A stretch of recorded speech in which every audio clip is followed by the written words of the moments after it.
তুমি কি বাচ্চা খুকি নাকি প্রিয়া? হ্যাঁ, যখন হাত পেতে ছেলের জন্য ভিক্ষা করেছো, হাত জোর করে সবার কাছে টাকা নিয়েছো, তোমার ওই ছোট্ট বাচ্চার আয়ুষের মঙ্গল কামনায় সবাই তোমাকে সাহায্য করেছে যাতে বাচ্চাটা সুস্থ হয়ে যায়। তুমি আগে থেকে কেন জানোনি যে পুনেতে গেলে তোমার এই সন্তানের চিকিৎসা অল্প পয়সায় হয়ে যাবে? এখন তুমি সবার থেকে টাকা নিয়ে কি বলছো দান করবো? তুমি দান করার কে? তুমি দুদিন আগে লাইভে বসে বলছিলে না আমি সবাইকে টাকা ফেরত দিয়ে দেবো। টাকা ফেরত দিতে এখন খুব গায়ে লাগছে না? টাকা ফেরত দিতে খুব গায়ে লাগছে না? তুমি দেবার কে? সবার কষ্টের টাকা তুমি দেবার কে? হ্যাঁ, কে তুমি দেবার? তোমার মতন মানুষকে দিয়ে না প্রত্যেকে ঠকে গেছে, প্রত্যেকে ঠকে গেছে। তোমার অনেক গরম, তোমার অনেক গরম, বুঝেছো? তোমার গরমের জন্য আজকে তোমাকে লোক এত বাজে কথা বলে। তুমি যখন দরকার ছিল তখন তুমি হাত পেতে টাকাগুলো নিয়েছো, আর এখন যখন দরকার নেই তখন তুমি তাদের ফোনপে নাম্বারগুলো দেখে কল করে কষ্ট করে তাদের টাকা দিয়ে দিতে পারছো না। তো চলো বন্ধুরা, কেমন আছো সবাই? আশা করি অনেক ভালো আছো। বং কলকাতার ছোট্ট ব্লগে তোমাদের সবাইকে স্বাগত জানিয়ে আমি আমার ছোট্ট ব্লগ শুরু করলাম। হ্যাঁ, আজকে প্রিয়াকে নিয়ে কিছু কথা বলবো। এমন একজন বড় ইউটিউবার যে কিনা নিজের সন্তানকে সামনে রেখে টাকা তুলেছে। হ্যাঁ, কোনো কিছু খোঁজ খবর না নিয়ে 22 লক্ষ টাকা সে নিজে একটা শর্টসে দিয়েছিল, সেই শর্টসটা ডিলিট করে দিয়েছিল।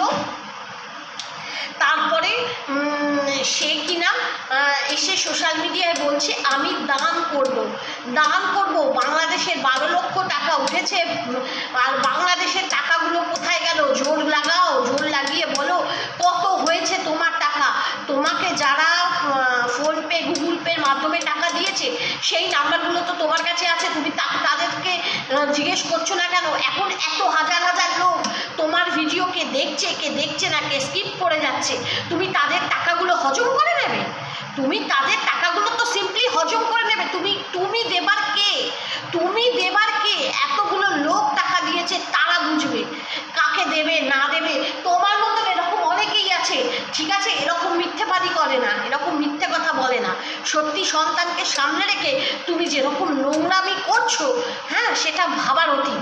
তুমি একটা জায়গায় গিয়ে সাদা বোঝার জিনিস দেখছো, অবাক কাণ্ড। তুমি নেল পলিশ করছো, তোমার সব কিছুর সময় আছে। হ্যাঁ, তুমি ভাতের জন্য পাগল হয়ে যাচ্ছ, ছেলের চিন্তা নয়, ভাতের চিন্তা। মানে ভাত খেতে পারছি না, 2 দিন ধরে ভাত খেতে পারছি না। হ্যাঁ, আর রাতের ঘুম চলে গেছিল এই টাকার জন্য। তুমি মা, তুমি একজন মা। আজকে সত্যি তো তোমাকে যদি কোনো ভিউয়ার্সরা মানে কমেন্ট করে থাকে তোমার যে সত্যি তো প্রিয়া ডক্টর দেখিয়েছো, একটা ডোজ না দিয়ে এসেছো, সেটা বলে তো অন্যায় করেনি তারা অন্যায় করেনি, তাদের জানার অধিকার আছে। তুমি আবার কি বলছো টাকা দিয়ে দিলে দান করে দেওয়ার পর এত কৈফিয়ত দেবো না? কৈফিয়ত দেবো না? তুমি বড় ব্লগার বলে তুমি যা কিছুই করবে সবাই সবটা মেনে নেবে? হ্যাঁ, সবাই সবটা মেনে নেবে? তোমার লজ্জা করে না?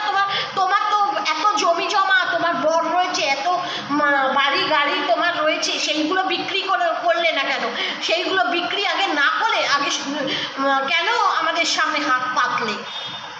নিজের সন্তানের জন্য আগে নিজেরা কি করছো বাবা মা হয়ে সেটা আগে দেখো, তারপরে জনগণের কাছে হাত পাতো, ঠিক আছে?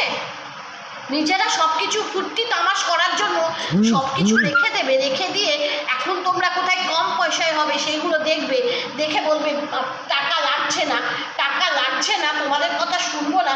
তাহলে তখন বলোনি কেন? তোমার এত কিসের অহংকার? কি আছে তোমাদের? তুমি এত অহংকার করো বড় ব্লগার বলে? তুমি কাকে উঠিয়েছো? কাকে তোমার কমিউনিটিতে জায়গা দিয়েছো? হ্যাঁ, যে তোমাকে তেল মারে তাদের তুমি জায়গা দাও কমিউনিটিতে। যারা ছোট ব্লগার আছে তাদের কোনোদিনও একদিনও দেখেছো? অথচ ওই ছোট ব্লগারগুলো যারা প্রত্যেকে শুনেছে তোমার এই করুণ কাহিনী, তারা প্রত্যেকে শেয়ার করেছে। তোমার ওই ফোনপে গুগল পে যেটা দিয়েছিলে সেটা সবাই শেয়ার করেছে। মানুষ বলে পরিচয় দাও নিজেকে, আবার বলছো যে আমি দান করব। তোমার টাকা নাকি? তুমি তোমার নিজের টাকা দান করবে যাও? বড় বড় কথা এখানে বুকনি না ঝাড়তে আসবে না, তোমার ওখানে গুজে রেখে দাও। টাকা নিয়ে ভোগ করবে, ফ্লাইটে আসবে, আমরা জানতে গেছি যে তুমি তোমার নিজের টাকা দিয়ে আসছো, কি সামনে রেখে ভিউজ কামাচ্ছ, সেই টাকা দিয়ে ফুর্তি মারছো, তুমি তোমার ট্রলি কেনা হয়ে গেল, তোমার ভাতের জন্য মানে এতই আকুই পাকুই সে ভাত খাওয়ার জন্য খুঁজে খুঁজে হোটেল পাওয়া হয়ে গেল। আগে সন্তানকে দেখো, ঠিক আছে? আগে সন্তান, তুমি মা, তুমি আবার কি বলো গো যে তুমি তোমার সন্তানকে দেখো? এতদিন তোমার সন্তানকে তুমি কেন চিকিৎসা করাওনি? তুমি এখন হালে ফিরে এত কেন নড়ে চড়ে বসেছো? এত কেন নড়ে চড়ে বসেছো? বড় ব্লগার, টাকা পাবে তাই না? এখন টাকার মায়া ছাড়তে পারছো না, সবাইকে টাকা দেবে, যাদের থেকে নিয়েছো তুমি তাদের প্রত্যেককে টাকা দেবে। টাকা নেওয়ার সময় তো খুব মানে তখন একদম ব্যাংকের মধ্যে গিয়ে বসেছে, মিনিটে মিনিটে সেকেন্ডে সেকেন্ডে তুমি তখন দেখছিলে, তখন তোমাদের একবারও বিবেকে হয়নি। আর এখন যারা টাকা দিয়েছে অনেকেই আছে যারা দেখে না, তাদের টাকা তুমি ফেরত দেবে না? 1000 জনের মধ্যে হয়তো খুব বেশি হলে 500 জন শুনবে, 400 জন শুনবে, 600 জন শুনবে না। 600 জনের টাকা কোথায় যাবে? অ্যান্সার দাও আমাদের।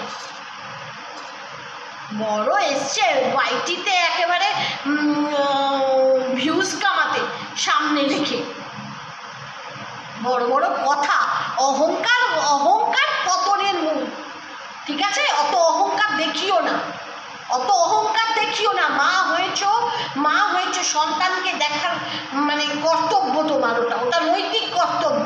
আমাদের উপরে চোটপাট দেখিও না।